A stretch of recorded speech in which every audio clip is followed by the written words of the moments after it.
Yo, what's going on, everybody? Welcome to another episode of the Lion's Den with Seth. I am Seth. I'm one of your hosts today, and we're going to be talking about why we joined the military. This is another discussion in the den, and so y'all need to know why individuals do the things that they do. It's not what you think. Do you think that it's because we're highly patriotic? Do you think we was just trying to run away from something? Who knows? But we will be talking about that. So if you're seeing this, hit the share button because this might be some information that you want to let individuals know that are interested in coming into the military, specifically the Air Force, because that's what we can speak to. All right. Now I'm about to bring in the rest of the den, and we're going to talk about these individuals, especially Herm that's in the background trying to moonwalk. You think he couldn't be seen. All right. But yeah, we can see you. Stupid. They couldn't see me. They can see. What's popping, man? How y'all doing, fellas? Good, man. Yeah. What's going on, Larry? Uh-oh. You good? My mic went out and then it's back on, so I'm good now. Good. All right, hold it. We don't want nothing to change. Well, look, ladies and gentlemen, full disclosure, we're pre-recording this because we got a lot of things to take care of on Sunday. So we're just going to do it the way we do it. But it's Sunday for y'all right now. But today it's what? What's today, y'all? Thursday? Wednesday, man. There it is. So don't get twisted from that. So, but other than that, how's y'all week so far? How's y'all hump day? Mine's good, brother. Been working. Didn't have practice today, thank God. But we got parent-teacher conference tomorrow. Oh yeah, that's right. Okay. That's right. And the kids out of school tomorrow and Friday for parent-teacher conference. What is this? Man, this is what it is. I get see. So the teachers need mental health days. Yeah, man, they need a break. You know what I'm saying? They need a break. Yeah, man. I ain't been doing nothing but working. You know what I'm saying? And we just had fall break camp where I work at. You know what I'm saying? So the people that they drop their kids off to us, and I'm supposed to entertain them from see that 9 to 3. Hey, working my nerve, bro. Yo, just like you say how things are entertaining, I'm sure you're giving these kids something to. Man, I think that's a good compliment for the movie, though, man. Well, look, ladies and gentlemen, what he's talking about is the Lion King, and we'd be the Woman King. The Woman King, right? Don't ever disrespect the Lion King like that. But go ahead. See, you're out of line. But first, Larry, all right, y'all. Larry just saw it. So, Larry, what did you think about it, bro? I thought it was a good movie. I liked it. I really enjoyed it. What you take away from it? Hey, there's some women warriors back in the day. That's what I take from it. It ain't just all men dominant. There's some women out there that did their thing to contribute to, a kingdom. Right. So I enjoyed it. My kids enjoyed it, man. I thought it was a good entertaining. I don't want to ruin it for the folks that ain't seen it yet, but it was pretty interesting when that little snafu unfold. Yeah, gave us some motivation, but that was a great movie. I enjoyed it. I don't know what Herm over there shaking his head about. Man, I enjoyed it too. I thought it was really good. I thought it was very. Bro, it was. You know what? Listen, look, you already know it's always something loaded with her. Right? I enjoyed the movie, man. It was probably one of the better movies. You and your girls watch it. Yeah, you and your girls watch it together. Me and my wife watched it. You know what I mean? Why you ain't take the girls? I wanted to watch it first to see what was going on. You know. Now, what I mean? would you let them watch it? Yeah, I mean, I let them watch Wonder Woman and stuff like that, other fantasy stuff. So I mean, why not? You see what you're doing? You see? I'm just saying, like, go talk to you. That's why. No, ain't doing it. Viola Davis, 7 years old, whooping people behind. Hey, man, so it's all good. It's some good movies coming out too, like Teal. I like that. Black Adams. I think I'm gonna go check that out. I'm gonna see that. Wakanda Forever. I'm gonna check that out. There's some good movies coming out in the next few weeks. Wakanda Forever, man. I'm ready to watch that. I want to see the tribute if they do one. I think they might, but here's the thing, man. I'm just tired of seeing them pulling out black men. You know what I mean? And that's what I'm observing. You know what I mean? That's what I observed in Woman King. A whole bunch of weak dudes inside that movie. You know what I mean? They weren't weak dudes. The women was just they were dedicated.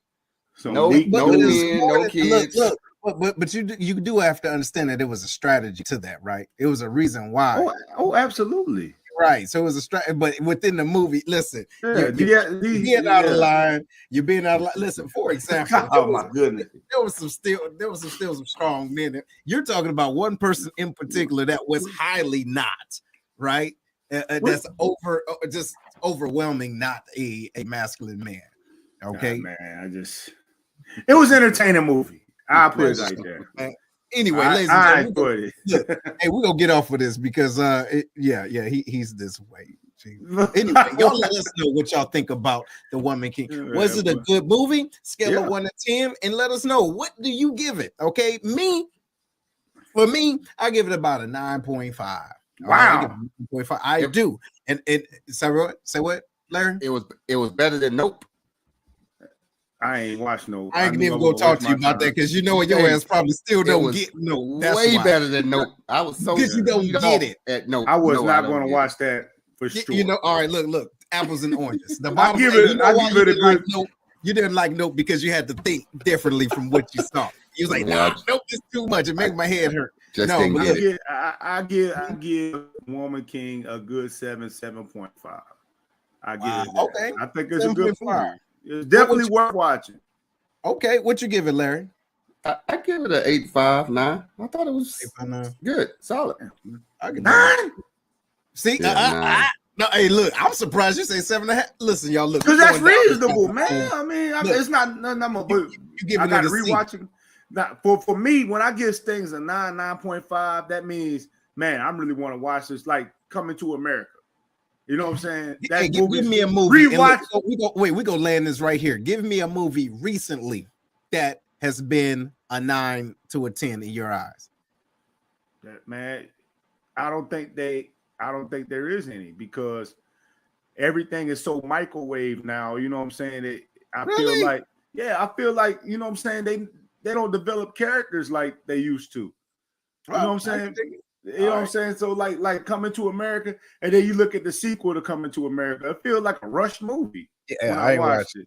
You know what I'm saying? But the original, man, it's like, you know, I could watch that over again right now. Yeah.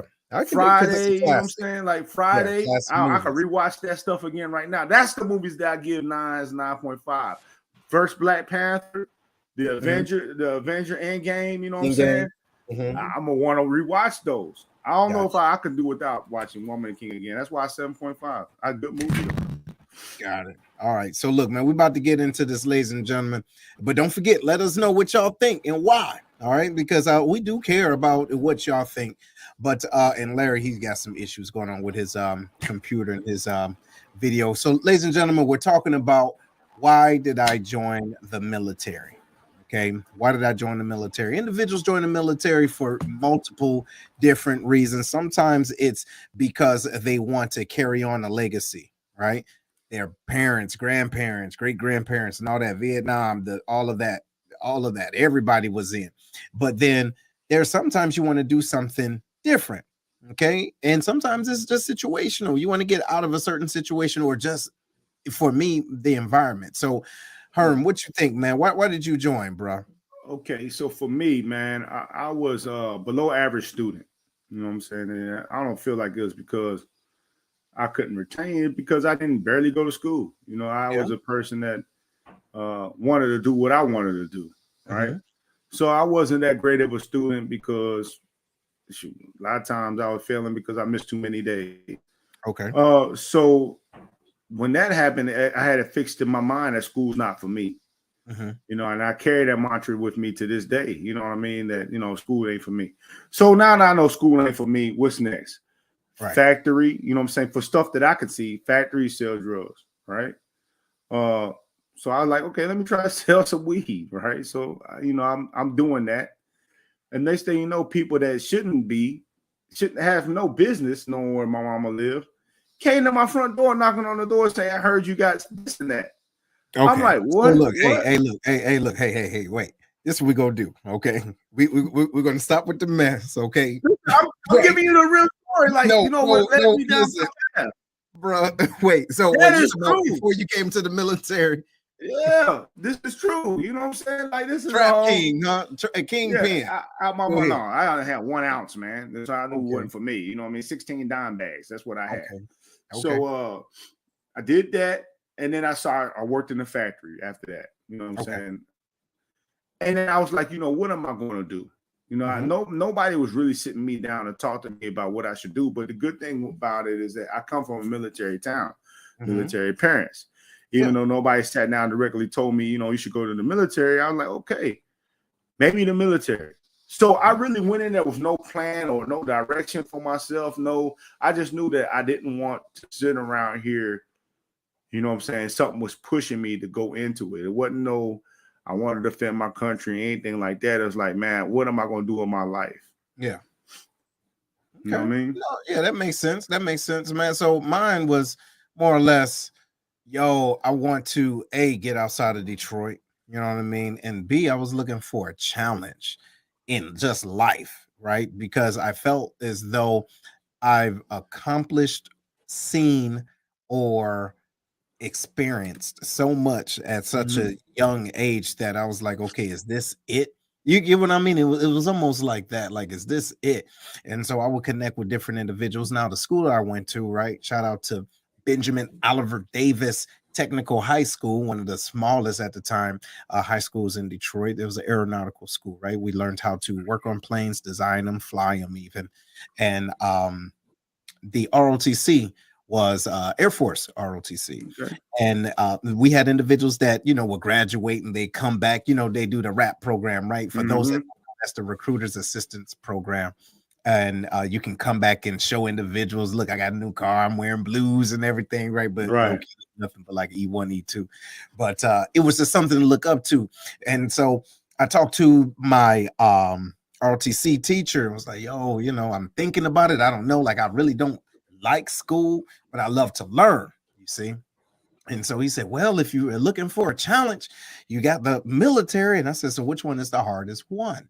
Right. And he said, well, technically the Air Force, but it's not necessarily the hardest one. I think that's one at the time when he was telling me, the one that you had to put the most brain power in. You get what I mean? And certain individuals think that it's hard just because they had to think more. Right. But I was like, yo, let's do it. You know what I'm saying? I'm about that life. And then, the rest is the rest is history. Now let's see what Larry got. See if his stuff come back on. Can you hear us, bro? All right, wait, nope. You muted or something. You're muted or your microphone ain't working. Yo, but his internet look clear. I think first time in history. Yeah, it look good, man. There you go. Say something, Larry. Nope. All right, man. Check Look, it. Yeah, we might have to go ahead and there you testing. Yeah, man, you was almost there. You were 5 steps. I'm good, bro. There you go. There you go. You in. The box is all right. off. Okay. So look, tell us why you joined the military. So we just got done talking about the right before you enlisted. Okay. So where were you at and what was on your mind? Yeah. So right before I enlisted, I was working in corporate America. I was working. It went off again. I think it went off. Yeah, I wanted to hear this too. It went off. Still talking off, like... Yo, Jesus Christ. It went off, man. Yeah, stuff. I'm getting a new router, so I don't know. I'm just log off. All right, man. We all right. It's good, man. I'll let you know. All right. Let me tell you about my experience, my recruiting experience, though, right? Yeah. So, like for me, man, I had I pretty much did it myself, right? Like, I went to recruiter's office myself, and did the whole nine. The only thing is my stepfather told me that I should join the Air Force. Now I come from an Army town, so I ain't know nothing about the Air Force. I didn't know nothing about the Army neither, but you know what I'm saying? I was familiar with the Army because that's my dad, and you know what I'm saying? I'm from Fort Campbell, Kentucky area, right? There you go. So all the recruiters was cool except for the Air Force recruiter, man. The Air Force recruiter was the biggest nerd, I swear, man. You know what I'm saying? He was a senior airman. Everybody else was like senior NCOs, you know what I mean? But let me tell you how the Marines played me, right? So in my town at the time, it was all the recruit. It was a strip mall. It was a strip mall, and all the recruiters were in the same thing. Like you had the Navy, you had the Army, the Air Force, Marines, and the Navy. They had their own doors, you know what I'm saying, and their own buildings, but they were all right there, right? Okay. So I'm talking to the Air Force. I'm listening to my stepdad. I'm like, okay, I'm gonna join the Air Force. I'm walking over to go talk to the Air Force, and the Marine recruiter has a pull-up bar outside of his office, right? Mm-hmm. And he said, hey, I see you about to go walk over to the Air Force, but hey, let me see something real quick. Let me see how many pull-ups can you do. You know, I play football at the time, you know what I'm saying? So I'm like, okay, cool. I jumped up there and did about 12, right? Mm-hmm. And he said, oh, yeah, you ain't ready for this. You need to go ahead and go to the Air Force. Yeah, I appreciate you coming over here, but yeah, you made the right choice. Mm-hmm. I'm like, what? I'm like, man, I joined the Marines, right? Man, he had me. He read me. Them recruiters got mad game, man. You know what I'm saying? The Army recruiters buying me food. The Navy recruiters telling me about all the girls he got. The Air Force recruiter barely talked to me. I'm like, why am I joining the Air Force? Right. How was your recruiting experience? And my recruiting experience was ridiculous. And this dude was like, hey, so are you interested in so I finally made it there and everything. I said, yeah, boom, Air Force is it. This is how I said. He was like, hey, well, we're gonna do this ASVAB and everything, boom, boom, boom. So he showed me all the jobs that I was qualified for, right? It was a nice little list. And then let's say, hey, you ever thought about this? Is how it got me. You ever thought about running a club? I'm like, what? Bet. Are you serious? And look, this is before I was DJing, before I got into all of this. I'll say, yeah, there we go. Dream job. You telling me y'all gonna pay me to run a club? I'm on it. He was like, really? You like that? I'm like, sign me up. Bruh. Yeah. Bruh. Yeah, you make club sandwiches. Club salad. I feel so quick, bro. I'm cooking. I'm like, wait a minute, where the club at? Oh, yeah, right. Club sandwiches, club salad. You know, I was so mad. I'm like, yo, but that's how they got me. And what it was another show I was on, but apparently certain recruiters that's in certain areas of the city, they target certain career fields, right? So he was really pushing this, even though I had like two type of technical jobs and mechanical job and all this other stuff. It was really like, why is he pushing me towards this? But he made it appealing, and he knew at the ripe age of 18, oh, yo, you'll love this. Yeah, you don't know nothing. Bruh, don't know nothing. Watch him. You know what I'm saying? Passed everything flying colors. The ASVAB, not the ASVAB, well, yeah, ASVAB, but the physical and all that. I was just ready to go to get this club popping. Nope. Now look, my question is for you was when you signed up and all this other stuff, right? What was in your mind? Did you think that did you know what you were going to do initially or what? No, I didn't, because I went in open general, right? Oh, okay. So you didn't. Okay. This is why what I'm talking to everybody out there. Yeah, it's important for you to take, even if you don't know nothing about the military, for you to take your kid and walk them through this process. Yes. I was 19 years old kid. You know what I mean? I my priorities was all jacked up, right? So I told my recruiter, you know, they had a job for me working telephone wires, right? Working on telephones and stuff. But it required me to leave before my summer break. I said, I'm not doing anything before I'm enjoying my summer vacation. That was my priority. See, think how dumb that is. You know what I mean? Nah, I need to enjoy my summer vacation. You know what I mean? I don't want to do anything before my summer is out. You know what I'm saying? And so I said, okay, well, if you want to do that, you can go open general. And, you know, when you get over there, you can pick whatever job you want there. Wrong. Okay, that's what I mean. Why didn't you tell me that in the first place? You know what I'm saying? Like, right. Yeah, you could pick security forces or service or, you know, food service that I did. You know what I mean? So I was like, it's important, man. And if you don't know nothing, try to get with somebody that's not too far removed. That's right. Because, you know, when they too far removed, they don't really know what they're talking about anymore. Or somebody that's still in, you know what I'm saying? That has some time and grade to what, you know, that's been in for a while. Preferably a senior NCO, but, you know, have them walk through the process with your child, man. Do not let, because the recruiter's job is to do what's best for the Air Force. That's it. Not Yeah. Not worried about what's best for your child, man. They got a quota, they got certain jobs they got to fill, and it might not be what's the best suit for your child, but if they got the ASVAB scores for it, they're gonna slide them in that position. Absolutely. Right. You know, it's funny too, man, because I should have asked my boy Brad Bills. That's my dude, man. And he did recruiting for some time, man, and he talked to me how the game really is, and he never knew it, right? Because I cross-trained as I was in, and I said, yo, I did not come into the military to be on somebody's grill or to be somebody's, what's his name, Richard Simmons, you dig what I'm saying, working up at the gym. I'm like, yo, what? I don't care about this. I wanted something that I can monetize when I come out, right? So I cross-trained to be civil engineer, to get certification in heating and cooling and everything, right? Technician.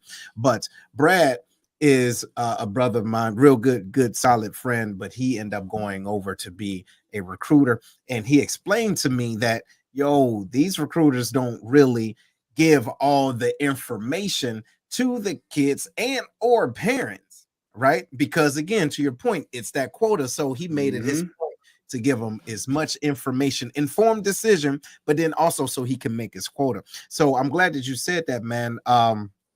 The other thing too, I would like to say is that when individuals don't know about the military, to your point, find someone that has been in that can talk about the general thing about being in the military, but the specifics, I highly encourage them to, if they can't find a person that used to do recruiting, an individual that's been in for at least a few years, just a few, right? So, and then someone that's around your child's age a little bit. You get what I'm saying? So like if you're coming in 18, there's someone that's 20, 21 that you may know, you see?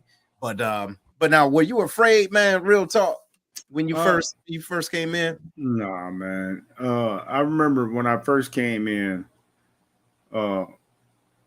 landing in San Antonio, right? I landed in San Antonio on my baggage claim, and I see everybody sitting Indian style, quiet than a mug. And I was like, what is going on here? And I walk in, I was like, hey, man, why are y'all so quiet? I know what's going on. You was that dude. Yeah, like, hey, man, why y'all so quiet? But the TI didn't see me, but training, the called technical instructor or training instructor. Yeah, training instructor. You know, they didn't see me that I said it. You know what I mean? They came running over to where we was at, started yelling at somebody because they were smiling. Right. I'm like, what the hell am I at? You know what I mean? It was that was a crazy experience. I found a lot of that.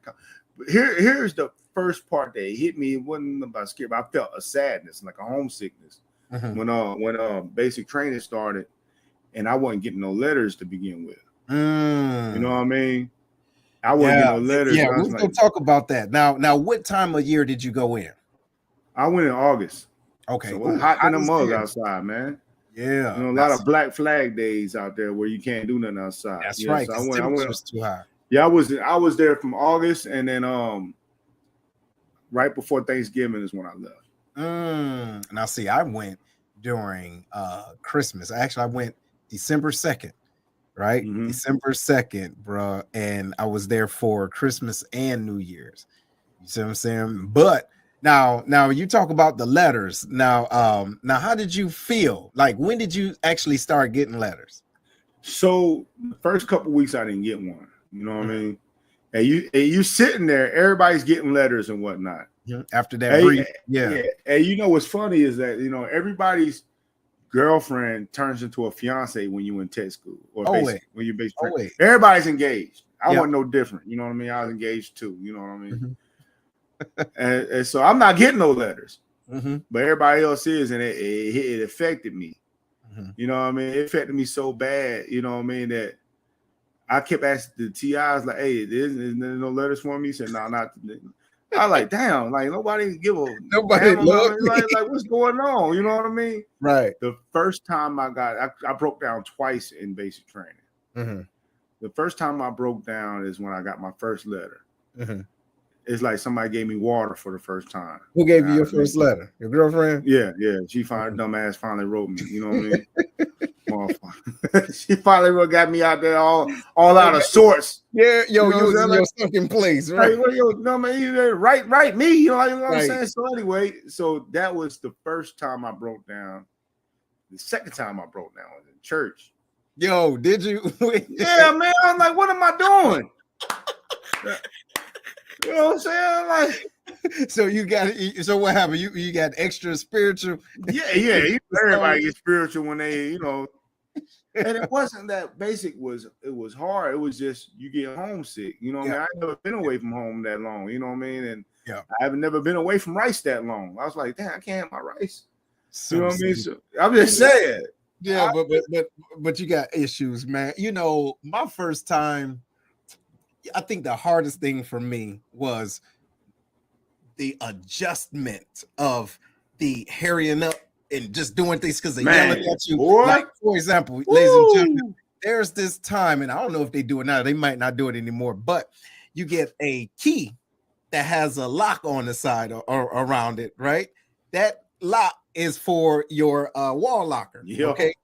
I'm in the middle of the night. They finally didn't got us up in there, boom, boom, boom, you know, got processed in. Just like, now put your lock on your, put your lock on your joint. But the locks are different. You can't just lock it and unlock it.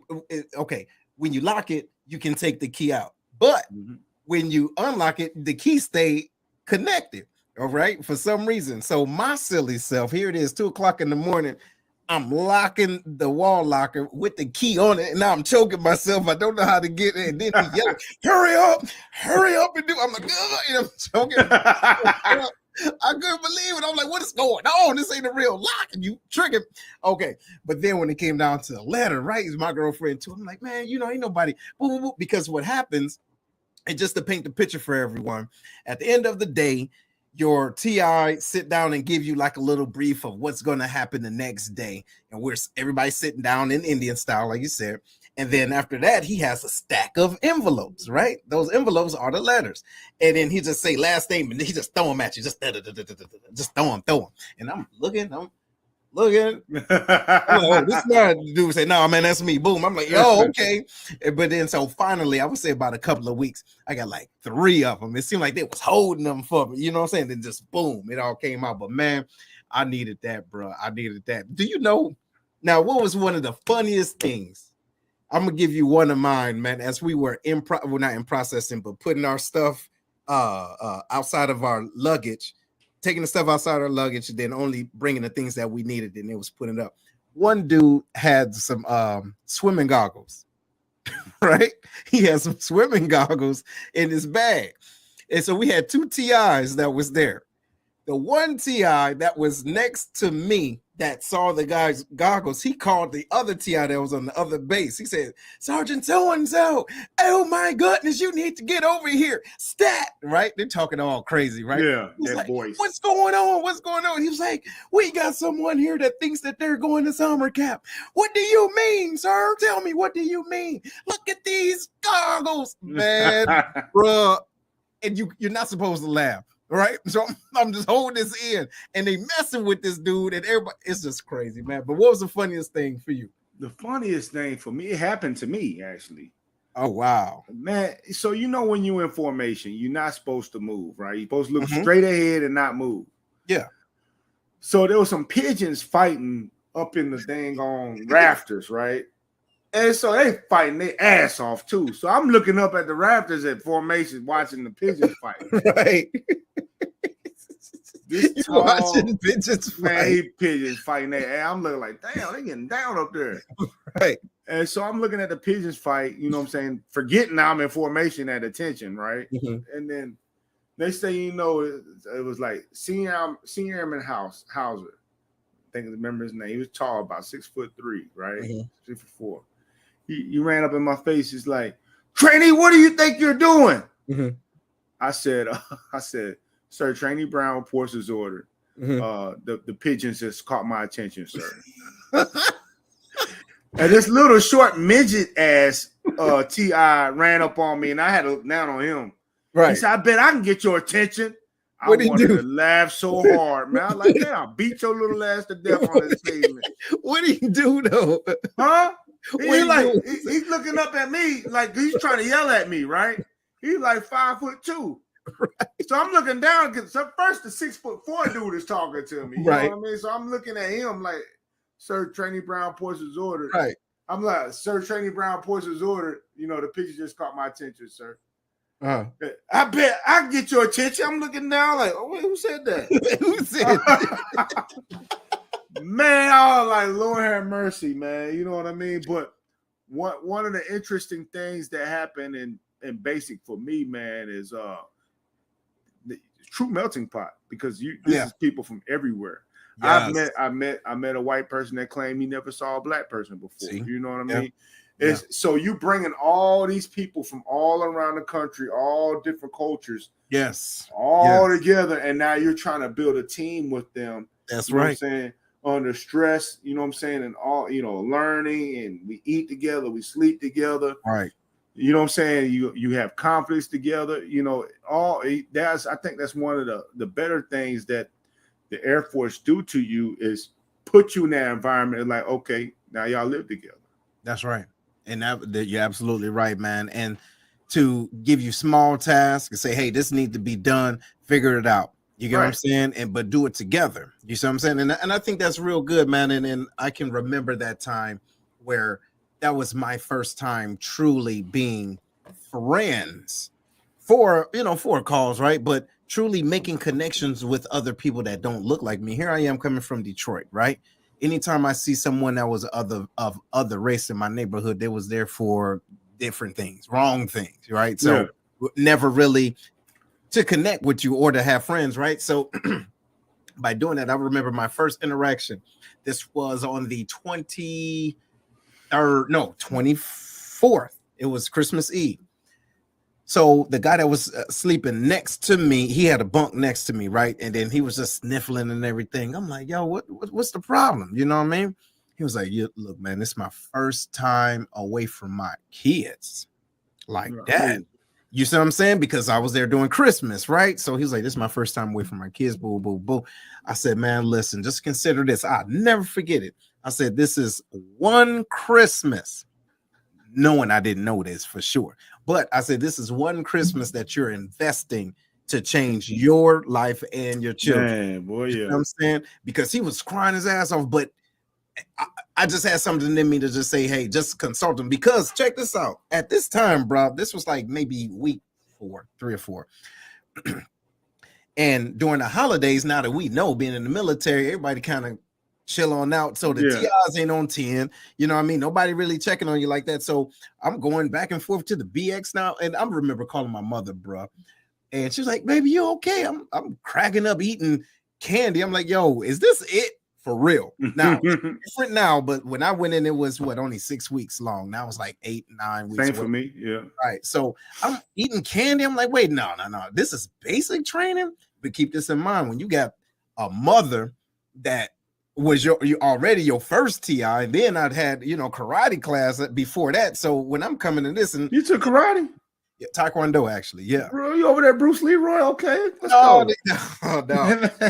but you know what I'm saying. When you come from an environment where yelling and all that is second nature in a way, it's like okay, this is little, and plus they're not even yelling right; they sound funny.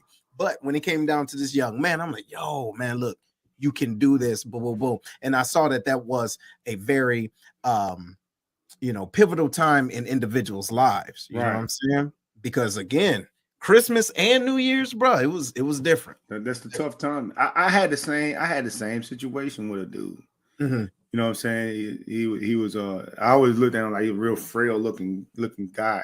Mm-hmm. And he was crying because he was away from his fiance, right?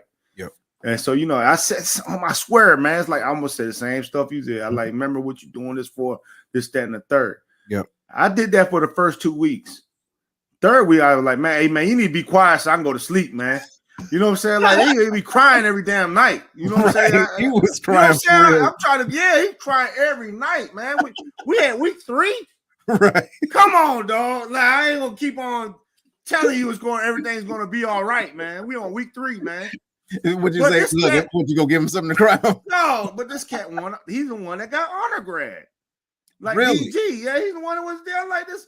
Crying ass dude got DG. Bro. But yeah. I was with them for the first 2 weeks.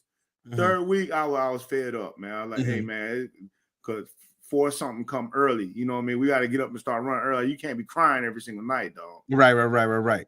Now, here's something else. Now, ladies and gentlemen, for those that do know or interested in it, you have jobs to do in basic training. You have details and you have responsibilities. Right. One of my details was the brass. I think I was cleaning brass for, I forget what it was, but then also the floor sweeper and the shoe aligner. Isn't that the dumbest thing? But it was better that than being the latrine queen, right? So it was me and my homeboy. We had to find a way to get the dust from underneath the beds because did you notice, man, back in the dorms, the old dorms, where they had the dryer connected to a certain vent that will bring the dust cover, like fragments of the dust cover, back into. I didn't know that. Did you not know that? So if you ever looked at it, this is back in the day, right? They don't probably do this anymore, but it was the game. So because every night, you telling me every night you the next day, and so I looked at it. I said, wait a minute, and here's my overthinking, critical thinking. I said, wait a minute. I took this little piece of like dust, quote unquote, and I looked at my dust cover. I'm like, and I'm pulling on it. I said, this is the same thing. And I looked up and I was feeling warm air. It's coming. It's the dryer, bruh. It's the dryer, and it just blew my mind. But what was your job? Did you I was on the latrine crew. Oh, you was the latrine crew. Hey, so no, I wasn't the queen. I was on the crew because the latrine queen picked me to be on there because we and him was boys. But now, were you one of the individuals that say, hey, y'all can only use this one at a certain time? Y'all did that? Or ain't no showers tonight. Right, those for real? Yeah, we did that, man. Like, ain't no showers tonight. If you ain't get anybody, you ain't no showers tonight, man. You know what I'm saying? I'm serious. I was also the dorm guard monitor. I got fired from that. You know what I mean? How you get fired from doing that? Was it? Oh, you had night shift? Here, one time, because you got to give a reporting statement, right? Yeah. So I remember one time, I had a woman TI, Tech Sergeant Cornelia, right? So she binged it was at nighttime. She binged the thing, the door, right? So I went to the intercom and I hit the button, but I forgot what to say. So I was like, beep, and it's number air, and I let it go. I was thinking about what I need to say. And Tech Sergeant Cornelia said, beep, how about trainee? I'm about to get drop kicked in the throat, reports is ordered. What? I was in tears laughing, man. I'm like, yeah, that was funny as hell, man. I'm like, yo. So I couldn't say nothing for a while because I'm over there laughing. I'm like, she said, how about trainee? I'm about to get drop kicked in the throat, reports is ordered. I'm like, that was some good shit right there, man. I was like, whoa. Bro, she came up and said, you're fired. I'm like, okay, good. I can go back to sleep. Right. Hey, did you ever do like dorm guard at night? Oh, wait, no, I take that back. I did, but they didn't mess with me. So I did dorm guard at night, but I was messing with the other trainees. How was you able to do that? So, man, this is how your psyche is kind of you're wired. You're wired when you're in basic. You know what I'm saying? You're wired up even in your sleep. So I would go up to people while they sleep and but I'd be like, give me a 341, right? And I swear to God, man, some of them will get up, go to their wall locker, get a 341 and hand it to me. Don't even know they're doing it. Bro, that is horrible. You're going to hell for that. So, ladies and gentlemen, what he's talking about, a 341 is like a little sheet where you're supposed to keep at least 3 on you at one time. And that's where a TI or someone of senior authority can write something good or something bad on this. And then they can give that to whoever your TI is, right? Or they just keep this as a record. You know what I'm saying? So your silly ass waking people up in the middle of the night. They didn't never wake up. They were still sleeping. They were sleepwalking. Yeah, sleepwalking. I'm like, give me a 341. You know what I'm saying? And then, I had one person get up and go to his wall locker and get me one, and other people would still be asleep, and you see them snatching at their leg, and thinking that it's in their pocket. And they go back to sleep. Wow. Bro, that's how wired your mind is when you and then also too, man, it's a transition and it's so scary. You know what I'm saying? Because if you've never been through that before, you're like, okay, I don't want to do nothing wrong. Now, speaking of transition, and I'm gonna paint the picture for individuals, right? So while you have a wall locker, you have your uniform and you have your blues at this time, and you have everything lined up. So it's your responsibility to make sure before it's inspection time that every little string is off. You light it and use tweezers to pick everything off, right? Everything just have to be perfect. But what happens is they let you know, hey, we're going to be checking pockets because they have inspection sheets, not sheets, but little tags. Like if y'all remember back in the day, old Fruit of the Looms, they have inspector number 220 inspect your drawers. Later to find out that was actually a prisoner. But anyway, thing is, they will be inside of your uniforms, either your BDUs or ABUs or whatever the case it is, and even your blues. But did you know that the TIs will communicate with one trainee, give them a whole bunch of them, and wait until at the end of the night, and probably whoever's doing dorm guard to in the middle of the night to go inside and sprinkle whatever type of inspection sheets, like little tags in different individuals' pockets. And so so those are called the dorm modes. All right. And so when you wake up, you thinking your joint is all good from the night before, you don't check. You see? And so when it comes down to your inspection, they go through there and they're like, wait, what is this? Because that happened to me before.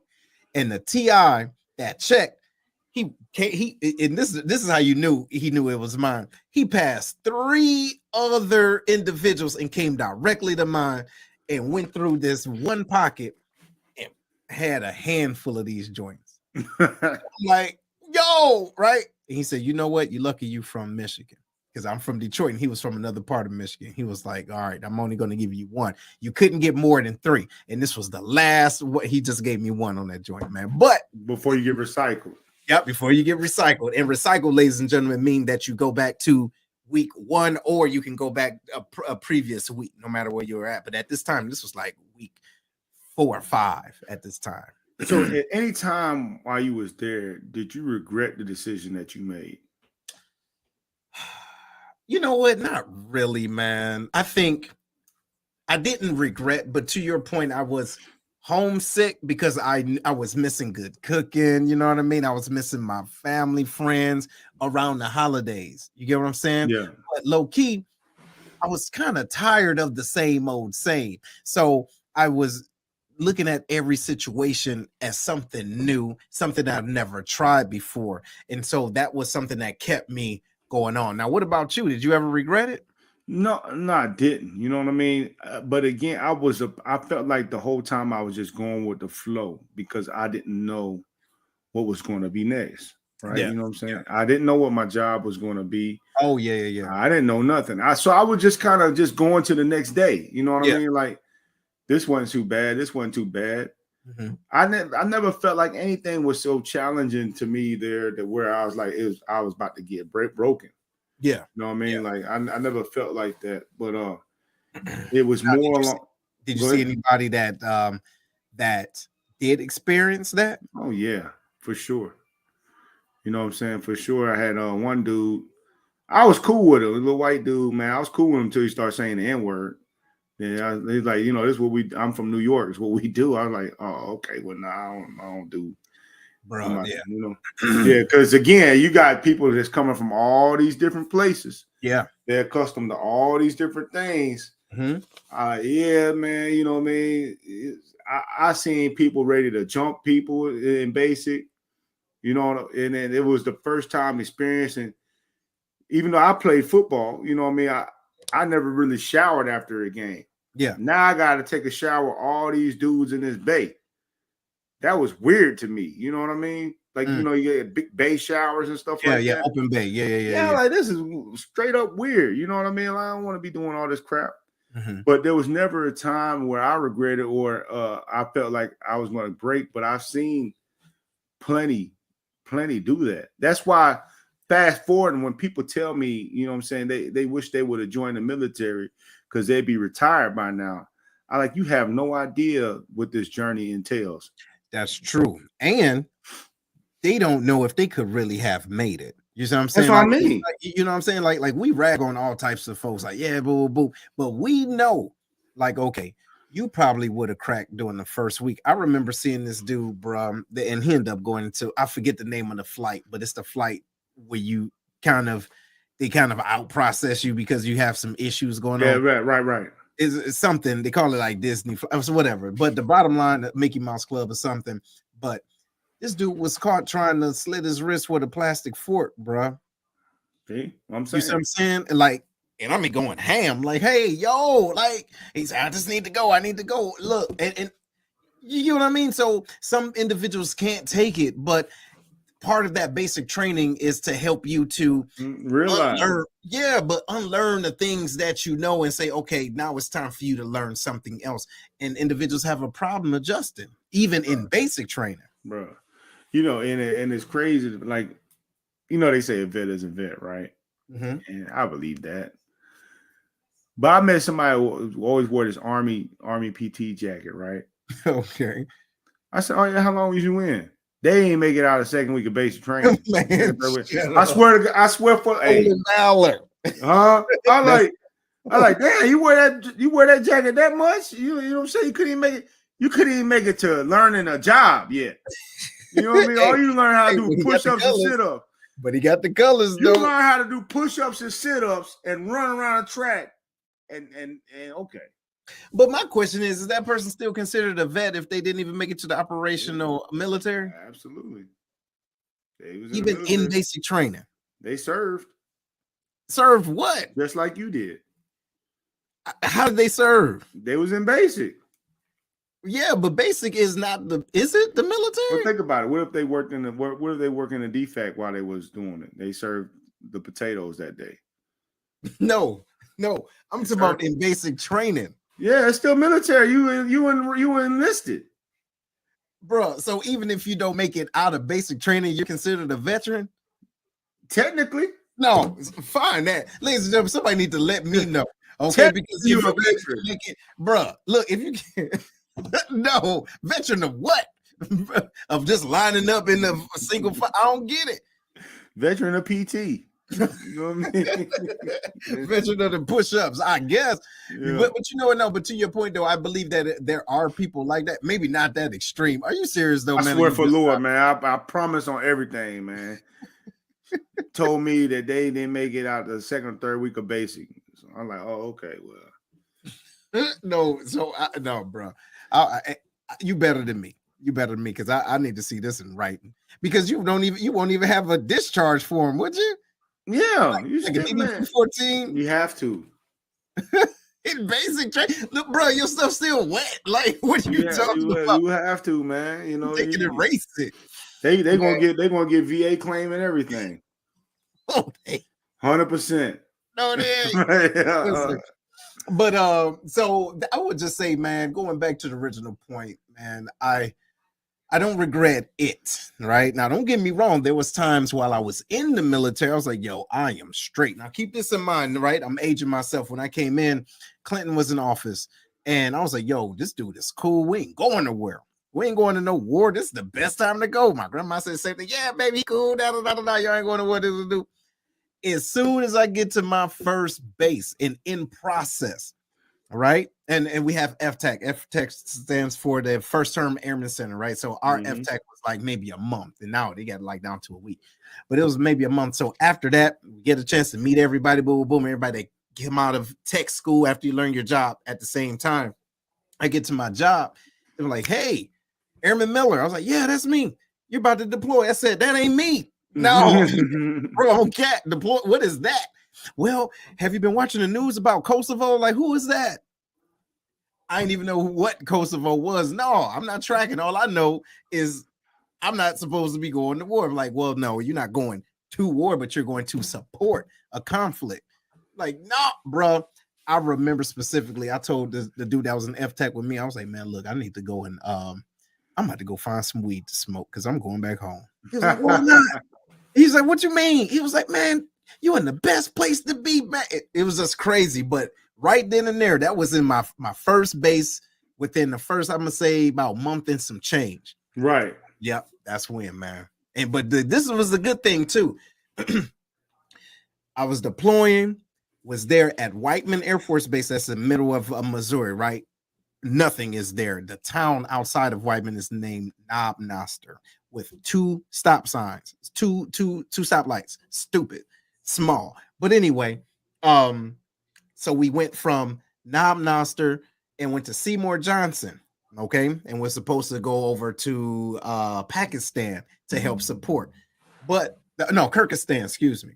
But the thing was, we were flying on a C5, okay, that's a Carrier 5, and those that don't know, that is the world's biggest hoopty with wings. All right, we stayed in at Seymour Johnson for 2 months because they couldn't get the engine to work right. And when we finally made it off the ground, we stayed another like week in England. About time we finally got the plane ready, Clinton was like, hey, look, we're sending everybody back. We're done with this conflict. So that was my indoctrination to a deployment. So it was gravy. Yo, did you hop back on the plane that they was trying to get working for a month? Yeah, but yeah, and I did. Ain't that some scary crap, dog? Like crazy. But this is the deal. This is what I finally learned.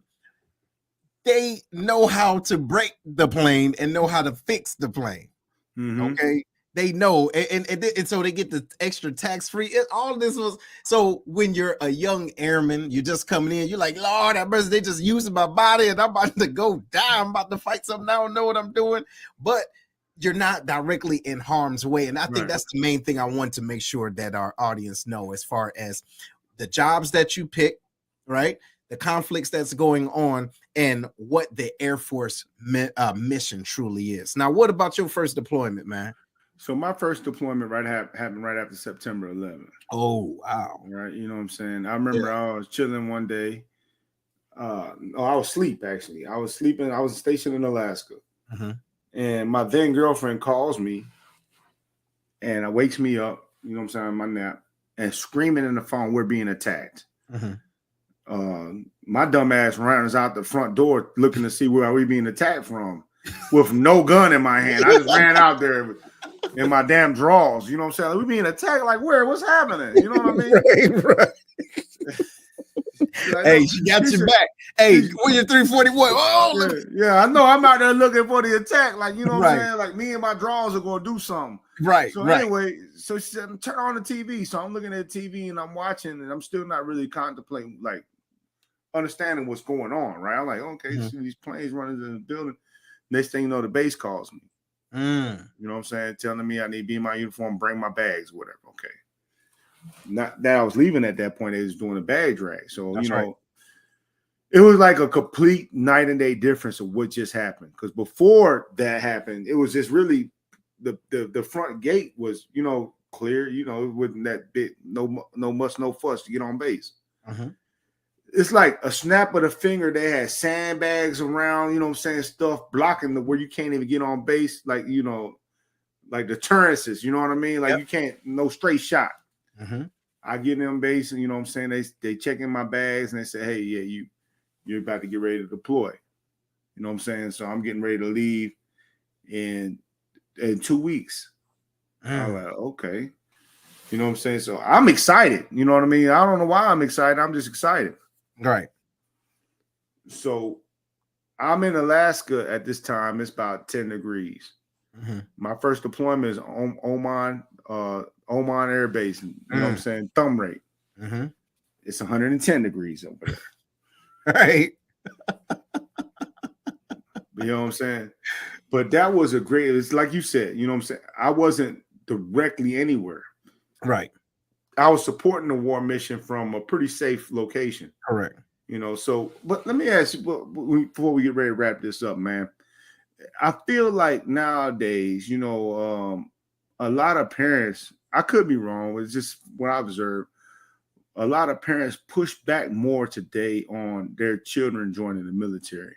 You know what I mean? It's more of a, I don't want my kid joining. I've heard various different reasons of why they don't want their kids to join the military. I don't want to know if you heard that, and what do you think of that mentality?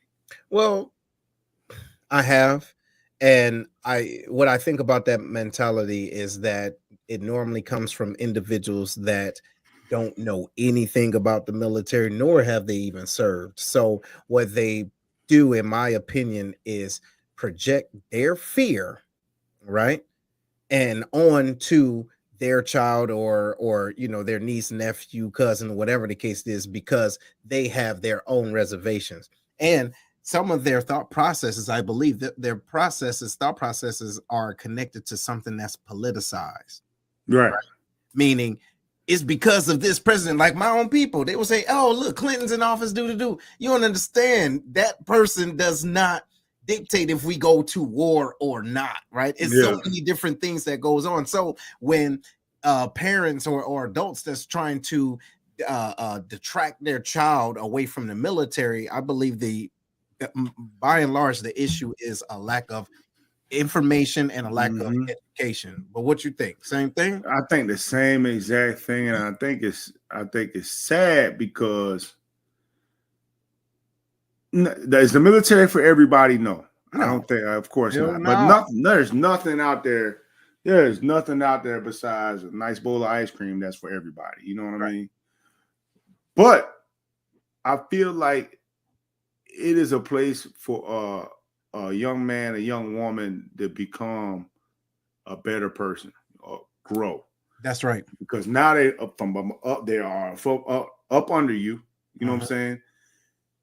And they want to have to figure out conflict resolutions and figure out different things, figure out a job in a structured environment that has a level of stress. If you can make it in the military, there's a good chance you can make it in a lot of areas. I agree. You know what I mean? I agree. Because in the military, they equip you with certain skills from an early age. At young age, yes. Yeah. You know what I'm saying? When it comes to leadership, development, teamwork, mentorship, and being a follower. Yeah.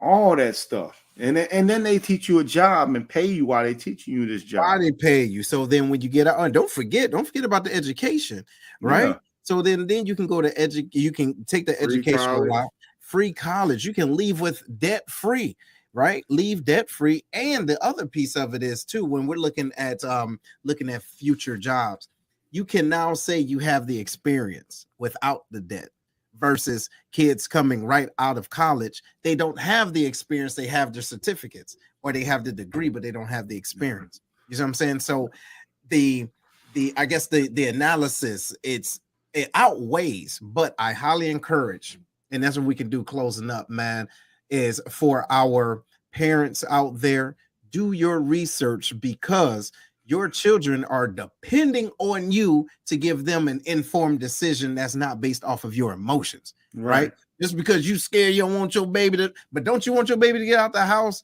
Don't you want them to gain a level of skills and independence, soft skill independence, right? That you may not be able to give them. And to Herm's point, they get it in a controlled environment, and then they can mess up in a way, but still, without killing themselves or other people. It's still controlled. But what you think, man? What would you tell parents, man? I would tell parents this closing out, man.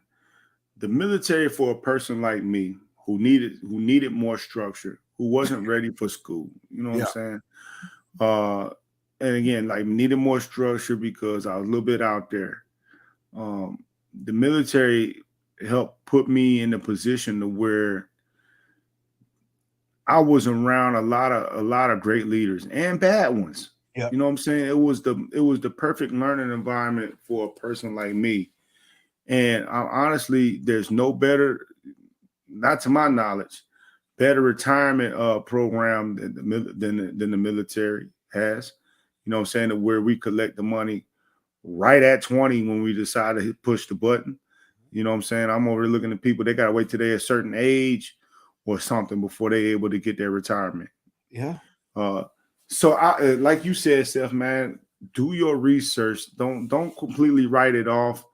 don't completely write it off when your kid is talking about. First and foremost, for me, if your kid can go to college, go to college. Mm-hmm. You know what I mean? For me, they want to go to trade school, go to trade school. If they have a direction that they got, yes, lead them to that. You know what I mean? Right. I want to be a cop, lead them to that. But if it's like, I really don't know what I want to do, because there's so many different jobs in the military. You know what I'm saying? Like, they don't know what they want to do. They want to be a graphic designer. We got that. They want to be a dental hygienist. We got that. They want to be a firefighter. We got that. They want to be a cop. They want to be working public affairs. They want to work civil engineering. Mm-hmm. There's all these different jobs. I bet if you can think about it, it's there. You know what I'm saying? Facts. So consider the military route if your child is struggling with that direction, so that way they're not idle and wasting time. You know what I'm saying? And they're going to learn something. And also too, so that they're not there and then something happened and they become stuck. You understand? Yep. And we know, and look, that's a whole nother conversation. Then they're gonna have to go back and try to do my first job. Bro, listen. All right, we're gonna leave that alone. Anyway, ladies and gentlemen, hopefully y'all enjoyed this episode. Let us know what you think. Let us know if this makes sense, and let us know if there's something that we didn't touch on. All right, let us know, because we're always here to want to grow and to connect and develop with everyone. But until then, y'all take it easy and keep it greasy. Later.